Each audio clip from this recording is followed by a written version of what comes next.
Naging mainit nga na usapin ang kontrobersyang ito sa mundo ng social media at pati na rin sa buong bansa.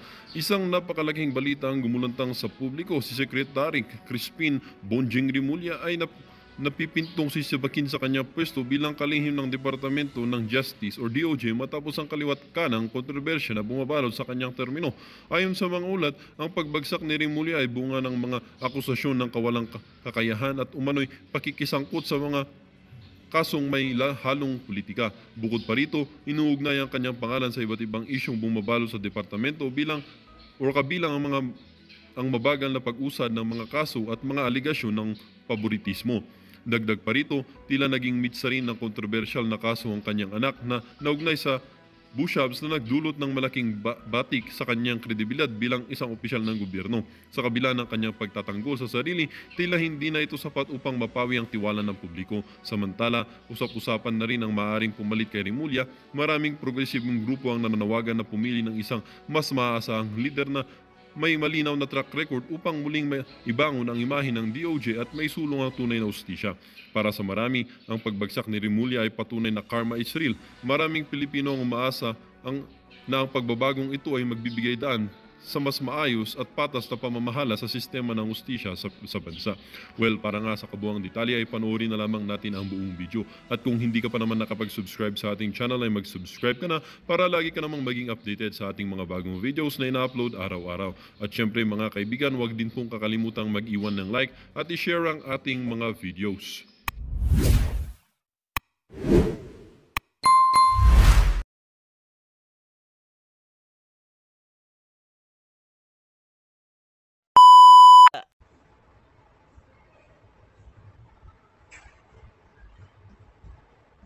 Dagdag ng 17. 17? OMG!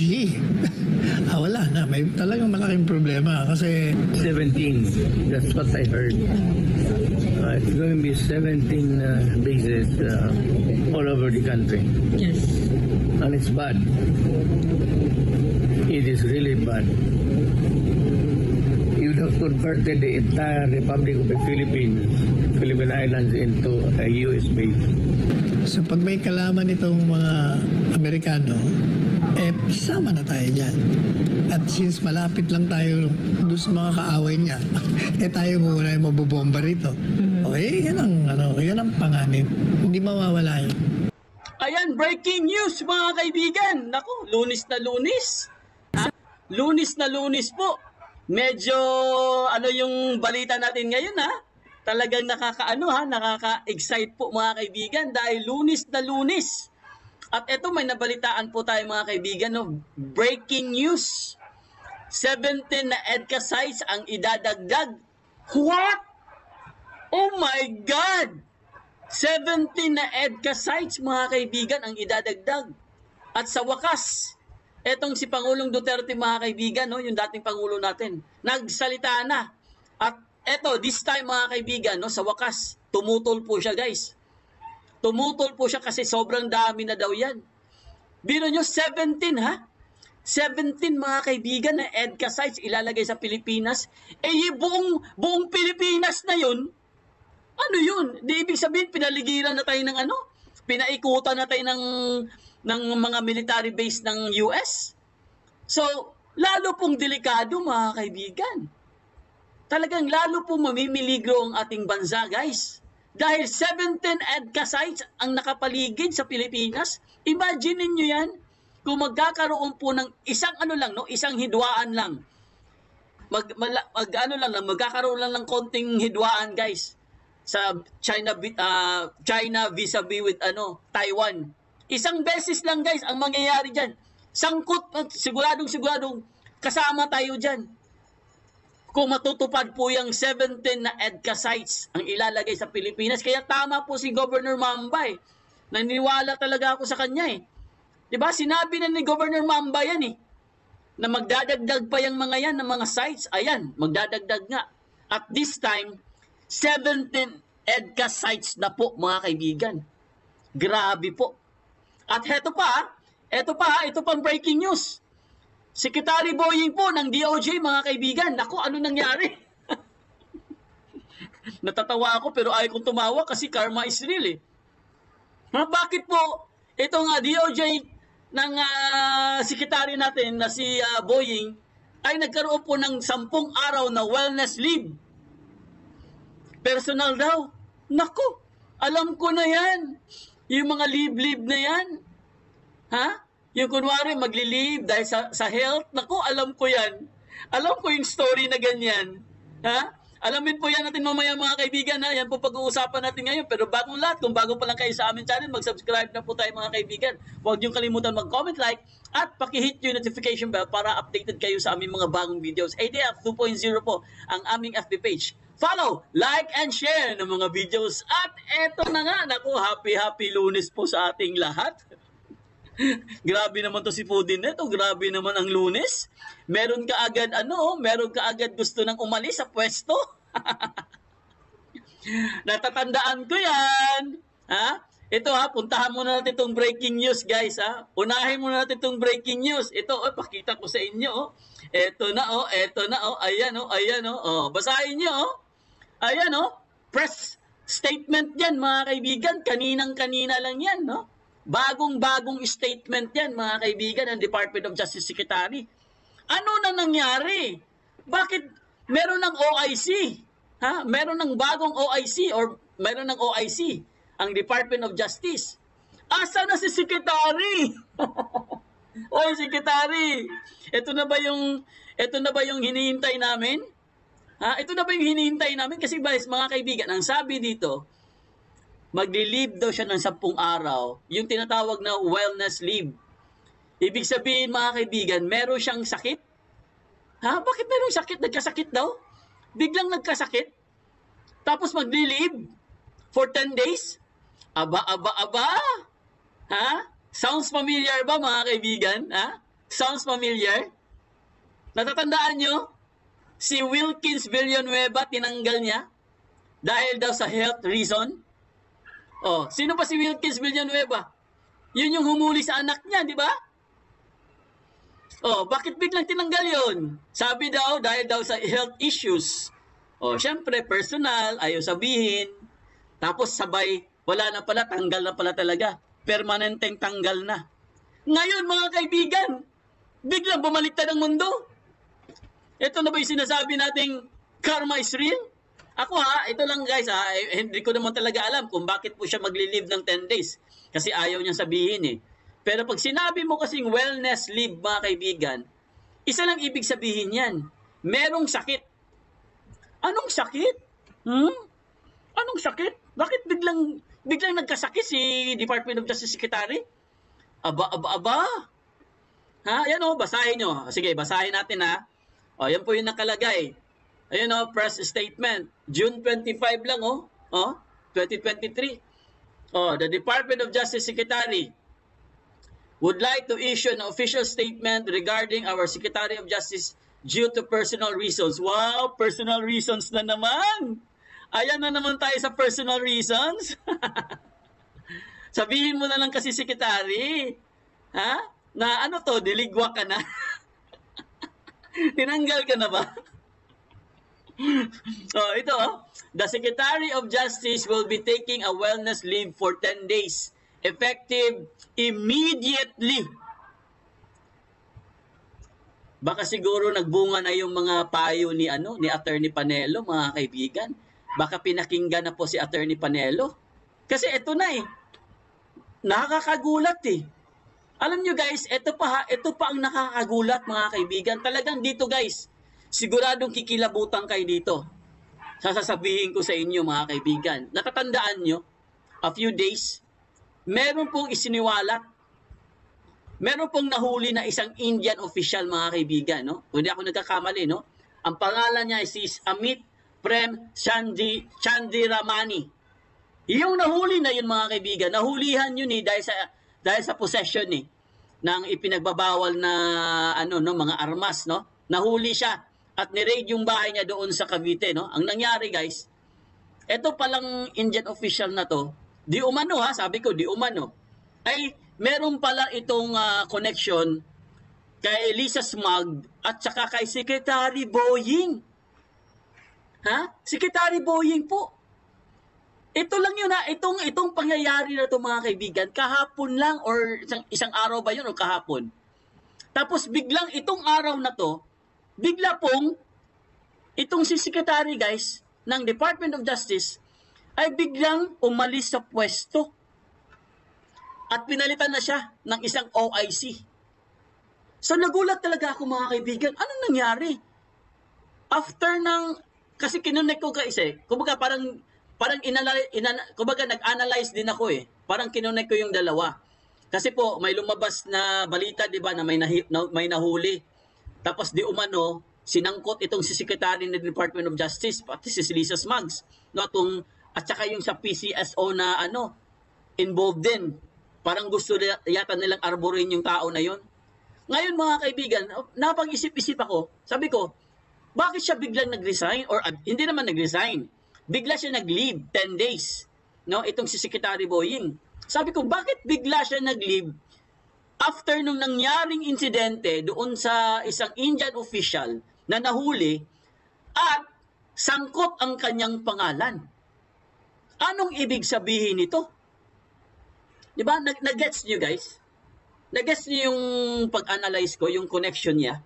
Kasi po mga kaibigan, kanina lang itong umaga na talagang nagulat ako Parang akong kinalabutan nga ako Biro mo, talagang saktong-sakto yung sinabi natin kahapon ba yun, nasabi natin, kailangan na talaga nilang mag-resign. Kailangan na nilang umalis sa pwesto. Kasi hindi na po katanggap-tanggap yung mga nangyayari guys Tapos ngayon, mababalitaan natin, itong si Secretary ng Department of Justice ay aalis sa pwesto, pinalitan na. Mayroon ng OIC mga kaibigan. So, bakit bigla? Bakit bigla? Ganun ba talaga ang karma? Bigla, karma. Karma is real. So guys, kung meron po siyang sakit mga kaibigan, kung meron po siyang sakit, kasi ang interpretation dyan guys, a wellness leave is may sakit. Kung babasahin nyo yan, sa batas, pag sinabi mo kasing wellness leave, ibig sabihin magpapagamot ka or personal mo ay siguro may sakit siguro talaga hindi natin alam. Pero bakit bigla? Kahapon lang nangyari yung Indian national. Tapos ngayon siya naman bigla siyang pinalitan sa pwesto. What? Bakit? Anong nangyari, Secretary? Sabihin mo na lang kasing totoo. Di ba? Sabihin mo na lang. Huwag mo na kami i-suspense. Ano ba talaga ang nangyari dito mga kaibigan?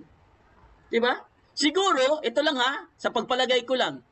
Kasi araw-araw po itong binabanatan ni Attorney Panelo, itong si Secretary. Baka siguro guys sa tingin ko lang baka heto na siguro hinihintay natin na marinig po ni Pangulong Marcos yung mga sinasabi ni Attorney Panelo. Baka siguro. Kasi nakakagulat talaga Bakit bigla ka maglilib? Sige nga. Ang dami-dami pang trabaho sa Department of Justice na hindi pa nila nasolve. Kaso ni Bantag, kaso ni Teves, at ang iba-iba pa, mga sabongero. Tapos bigla kang maglilive. Sasabihin mo, meron kang sakit? Wow! I mean, kung may sakit ka talaga, okay lang nyo. Wala naman akong against doon. Kung may sakit talaga, hindi naman natin pwedeng pagtawanan kung may sakit. Diba? Siyempre, sakit yan Lahat ng tao nagkakasakit. Pero sa akin lang guys, isa kang opisyal Department of Justice Secretary ka. Tapos biglang ganyan. Oo, Arroyo! Hello, Sonny Arroyo. Ayan, hello daw, Sonny Arroyo. Alam niyo mga kaibigan, nakakatawa lang talaga, Kasi po, bakit po bigla-biglang lang nangyayari to guys? Diba? Sabi ko nga sa inyo, mag-antay lang tayo, magdasal lang tayo, at nakikinig naman yung Panginoon Si Lord na ang bahala dyan. Kasi po, si Bantag guys, sa totoo lang, wala naman talaga siyang kasalanan Tapos pinapahirapan siya mga kaibigan. Nakakaawa na nga siya guys Sa totoo lang, si General Bantag po sobrang nakakaawa na mga kaibigan. Talagang alam natin, kahit hindi natin siya nakikita, hindi natin siya naririnig, pero guys, nararamdaman natin si General Bantag kung gaanong hirap niya ngayon na tinutugis ka ng mga otoridad at may patong pa ang ulo mo na alam naman ng karamihan na wala siyang kasalanan. Di ba? O ngayon, dahil po naawa po ang Panginoon sa kanya. O ayan na, sinagot na po yung katanungan natin, yung mga dati nating mga wishes, mga kaibigan, yan, sinagot na. Baka siguro permanente na yan. Ha? Gusto niyo ba maging permanente na yan, mga kaibigan? Nag-leave si Bonjing para hanapin si Bantag. Susan Aviles, grabe naman. Nag-leave talaga siya para siya maghanap kay Bantag. Wow! Ano siya, si Rambo? Ha? Si Rambo ba? Si Rambo, alam ko si Rambo lang gumagawa nun eh. Di ba? So mga kaibigan, no? Kayo na pong bahala, no? Kayo na pong bahala humusga, mga kaibigan. Ano sa palagay nyo? Okay, ang tanong ngayong araw na to. Ano sa palagay nyo ang dahilan, ang pinakatotoong dahilan, mga kaibigan? Nagkasakit kaya siya? Or aayusin niya yung gusot? Bahala na kayong sumagot, okay? Una, ang tanong, nagkasakit kaya talaga si sekretary or aayusin niya yung gusot? Yun yung tanong. Okay? Sagutin nyo yan. Bahala na kayong sumagot. Kasi mga kaibigan, nakakapagtaka naman talaga eh. Kahit naman siguro kayo, magtataka din kayo mga kaibigan. Kasi kahapon lang pumutok yung balita eh. Kahapon or ano ba kahapon, Sunday? Oh, kahapon 'di ba tama? Kahapon or Saturday yata pumutok yung balita na may nahuling isang Indian national, nahulihan ng ipinagbabawal na armas at ito ay sinabi ng may nag-expose at sinabi na involved ang pangalang Lisa Smugs tsaka si Bonjing. So, parang tsaka yung isa pa no, tsaka yung isang opisyal ng PCSO involved din siya dito na parang gusto yata niyang arborin yung Indian official na yon. So, sa tingin ko guys, no, sa pagpalagay ko mga kaibigan, meron siguro talagang involved dito guys. Kasi bakit biglang nag-leave itong si Secretary Boying? Ha? Nagtataka lang ako ha. Nagtatanong lang kami ha. Once again, nagtatanong lang po tayo. Okay, bakit ganon? Bakit biglang may ganon? Okay? Siguro naman meron tayong rights, no? Na sagutin naman tayo. Kung talagang nagkasakit siya, o ipakita nyo. Bakit kasi sinasabi nyo pa personal? Bakit kasi sinasabi nyo pang personal? Eh ano naman yan? Official naman ng ano yan? Department of Justice? Huwag na kasi personal. Sabihin nyo na ang totoo, ipakita nyo sa publiko kung ano ba talagang nangyayari sa kanya. Para malaman po natin. O baka mamaya isang araw magugulat na lang tayo na wala na pala talaga siya sa Department of Justice. O, graceful exit. Ayun. O, 'di ba? Pareho po ni Villanueva, no? Si Wilkins. O, ano nangyari kay Wilkins? Graceful exit. Ayan. Kunwari nagkasakit. Kunwari nagkasakit. O, sabi ni Ninyo Abapo, na pag-rehab na yan sa nagpa-rehab. Hello, George Gorospi, sabi po ni Susan Aviles. Ayan. Oy, babati muna tayo. Nakalimutan natin bumati. Pasensya na kayo ha. Bago natin ituloy itong pinaka-controversial na topic ngayon mga kaibigan, babati muna tayo ha. Pasensya na kayo. Diyan lang kayo ha. Huwag kayong umalis. Babati lang tayo. Quick bati lang. Quick. Ayan, Susan Aviles po mga kaibigan. No? Violeta Galban. Susan Aviles, happy Monday, Idol Foodinet sa lahat ng Team Bantag at viewers. Ayan, Violeta Galban, good afternoon, Idol Foodinet. Team Bantag supporters, viewers. Julie Aguirre, ayan, totoo ba yan? Salamat kung napalitan na si Pulbos. Virginia Gregorio Menchihizon, Totong Johnny, Nana Esteban, Teresita A. Pasilan, Nayam Zane. Hello, Tito Pudinet, shoutout po at Ate Princess to the Cotabato City. Oy, Ate Princess ng Cotabato City, hello sa iyo dyan. Mega love shoutout sa inyo dyan, mga taga Cotabato City. Ayan. Rosa Barkin, Rosie Banjoho, Eve Willing, Nilbert Badiles, Philippines is no more, New Philippines is called US base. US base na tayo. Zuela Rivera Fudinet, naku po, anong nangyari sa Pinas? Pautos ni Bongit kay Biden. Ayan, sabi ni Susan Aviles. Nayam Zane, shoutout po, Tita Susan Aviles. Ayan, magala shoutout, Zoila Rivera, Adel Bautista, Helen Carandang. Ayan, ang dami na palang nag-aantay. Kasi pasensya na kayo ha. Oy, Mirasol Izon. Ayan, si Mirasol Izon po mga kaibigan. Gandang umaga, si Susan Aviles. Sabi po ni Mirasol Izon. Gloria Calayon. Edwin Lina. Dapat lang palitan si Bonjing, Sir Foodie, oo. Sana permanent na. Joke lang ha, joke lang. O sinong gustong permanent?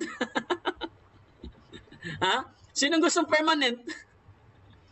Ha? Gusto niyo ba permanent na siya tanggal? O mga kaibigan ha, si Secretary Boying po, ang breaking news ngayon, nag-leave po siya ng 10 araw. Wellness leave daw yung tawag doon. So ang ibig sabihin ng wellness, nagpapagaling or nagpapagamot, siguro may sakit, hindi natin alam. So yun po yung sinabi. Pero sa pag-analyze po natin mga kaibigan, nagtataka lang tayo, bakit biglang ganon? Okay? Ganon lang naman eh. Yun na naman tanong ko dyan eh. Bakit biglang nag-leave? Biglang umalis sa pwesto? I mean, di ba? Ang dami-dami pang trabaho sa Department of Justice na nakawendang, nakabinbin. Pero bakit hindi mo na ayusin yun? O di ba? Kaso ni Tevez, wala na. Ano nangyari kay Tevez? Wala na. Kaso ni Tevez, hindi na natin maano. Wala na tayong balita. Kaso ni Bantag, wala na rin tayong balita. O, nawala na po yung mga kaso na yon. Baka siguro kaya siya nag-leave kasi hindi na niya kaya. Baka siguro na ano na siya guys, no, na napuno na siya. Sabi ko, hindi ko na kaya. Kailangan ko nang umalis. 'Di ba? Sabi ko nga sa inyo mga kaibigan, kung talagang hindi kaya, no, bumaba na lang sa pwesto. Ipalit na lang, ibigay na lang sa iba. Total, marami namang manggagaling diyan, katulad ni Atty. Panelo. 'Di ba? Yun na lang, ipalit na lang doon. Wag na po tayong wag na tayong na talagang kapituko na sobrang sa pulbos. Oo, triple karma, grabe. Dito talaga ako naniniwala sa karma mga kaibigan kasi sa totoo lang wala naman tayong ginawa no? Tahimik lang tayo. I mean, binabatikos natin siya pero hindi naman natin siya inaano eh. Bigla na lang mga kaibigan, no? Bigla na lang. Ang Panginoon na po ang gumawa ng paraan mga kaibigan para po magising lahat, no? Magising tayong lahat na kailangan na talagang palitan kasi nga mga kaibigan, iba na eh. Iba na po nangyayari ngayon mga kaibigan eh. Parang tingin po ng karamihan, wala na talagang hustisya eh. Wala nang pantay-pantay na na pagtrato sa hustisya mga kaibigan. Kaya kailangan na talagang palitan. Ayan. Oh, ito 'yun. Ituloy natin yung pagbabasa. Sabi dito, we want to assure the public that the DOJ remains committed to the upholding the rule of law and issuing the justice as served. Our officials and employees will continue to work diligently, ayan, and fulfill their respective responsibilities to ensure that the operations of our department run smoothly during the secretary absence. Oh, mag-absent daw si secretary, kuno. Rest assured that the DOJ will continue to carry out its vital functions and responsibilities, including the protection of the rights of every Filipino citizen without any interruption. We kindly ask for your understanding and respect for the Secretary's privacy during this time. We look forward to the Secretary's return on his continued service to the DOJ and the Filipino people. Ayan po ang sabi po ng statement, ng press statement kanina po mga kaibigan. Ito syempre panoorin natin ang balita para baka sabihin naman nila fake news tayo. Ito na po ang balita mga kaibigan. Pakinggan nyo lang. Ito na po. Department of Justice nagtalaga o meron ng OIC. Ako, meron ng OIC ang Department of Justice. Ano bang nangyari? Naalala ko.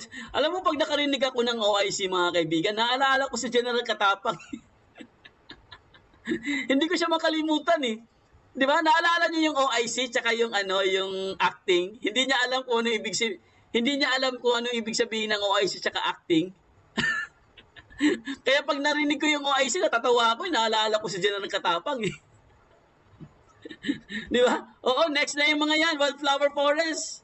Naka-line up yung mga yan. Antay lang tayo. Ito na, tuloy na natin news, tuloy na natin. Detalye ng balita mula kay kapartner June Samson. Kinumpirma ng Department of Justice na itinalaga muna ni si Justice Undersecretary Raul Vasquez bilang Officer in Charge o OIC habang nakalib si Justice Secretary Crispin Remulla.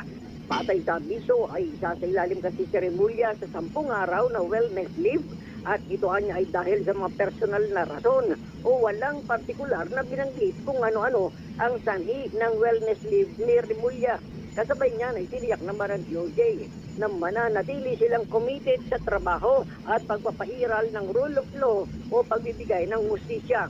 Ang mga opisyal at kawani naman ng DOJ ay patuloy ang trabaho at tutuparin ng responsibilidad upang masigurong tuloy-tuloy ang operasyon ng departamento sa panahong wala si Remulla. Samantala, humiling naman ang DOJ ng pangunawa at paggalang sa privacy ng kalihim. Oh, privacy daw. Igalang daw natin yung privacy. Pambihira naman, no? Ay, nako. Anong privacy sinasabi niyo? Oh, igalang nyo daw yung privacy. Kayo naman, ito naman si Fudinet. Igalang nyo daw yung privacy ni Secretary. Bakit? Hindi naman kami nakikialam, ha? Ang sa amin na, nagtatanong lang naman kami, ha? Bakit bigla siya nag-resign? Ay, resign, di pala nag-resign. Bakit bigla siyang, nag-leave? Nakakagulat lang, eh. Kayo naman. Hindi pa pwedeng magulat? Di ba? Nakakagulat lang, mga kaibigan. Bakit bigla siyang nag-leave? Yun lang. Di ba? Kasi nga, marami pong mga ang dami pong mga controversial issues ngayon na dapat niyang harapin. Pero bakit siya nag-leave? Di ba? Kaya nga sabi ko nga sa inyo, ito na ba yung sinasabi natin? Ito na ba yung pinakahihintay ng lahat? Di ba? Ito na, malamang ito na yun. Kasi nga mga kaibigan, sa totoo lang, marami na pong nagreklamo. Hindi lang naman tayo, marami. Di ba? Kahit nga si Attorney Panelo, ilang beses na nagsalita eh. Ilang beses siya nagpahayag. Ilang beses niya na sinabihan si Secretary Boying parang hindi naman nakikinig. Di ba? Kaya po mga kaibigan, nakakapagtaka lang bakit bigla. Anong meron? So dapat, yung sinasabi nilang privacy, okay, sige, re-respetohin namin yung privacy niya. Pero dapat din naman sabihin niya kung ano ba talagang nangyari sa kanya. 'Di ba? Kung babalik pa ba siya sa Department of Justice? O sinong gustong bumalik si Secretary Boying sa Department of Justice? Ha? Sinong gustong bumalik? Sana tuluyan naman wala silang dalawa ng ngiwi. Hindi na sila effective. Hello, Simona Oledan. Oy, Simona Oledan, kumusta ka na dyan? Yan, sabi po ni Susan Aviles, dapat hindi na bumalik. Magpakalunod na sa pulbos. Yes, the wrath of God fall upon him. Yes, fall. The wrath of God fall upon him. Yes, I agree. Ito na yung sinasabi natin, di ba? Ito na yung sinasabi natin mga kaibigan, si Lord na po. Si Lord na po ang gumawa ng paraan. Di ba? Alisin na lang siya. Kaya, ayan, hello Selby, yan, love. Ayan, dahil hindi na niya kaya ang trabaho, kaya leave siya muna. Dahil stress siya sa 2 Bantag at Tebes. Na-stress. Malamang sa tingin ko, na-stress naman talaga yun. Na-stress talaga yun, guys. Kasi araw-araw ba naman siya binibira eh. Di ba? Araw-araw siya binibira ni Attorney Panelo. Ay, syempre, yung mga vlogger pa, araw-araw siya binibira. Sino ba nang hindi ma-stress niyan? Kasi ayaw din kasi nilang sumagot. Yung kasi ang problema doon eh. Kung ako sa kanila, sagutin na lang kasi nila. 'Di ba? Katulad nung mga hamon sa kanya ni Tebes. Ayaw niyang sagutin. Dapat sinagot na lang niya. 'Di ba? Parang yung si Bantag, hinamon din siya, ayaw naman din niya sumagot. At hinamon din siya na bumaba siya sa pwesto. Para yung dalawa sumuko. Ayaw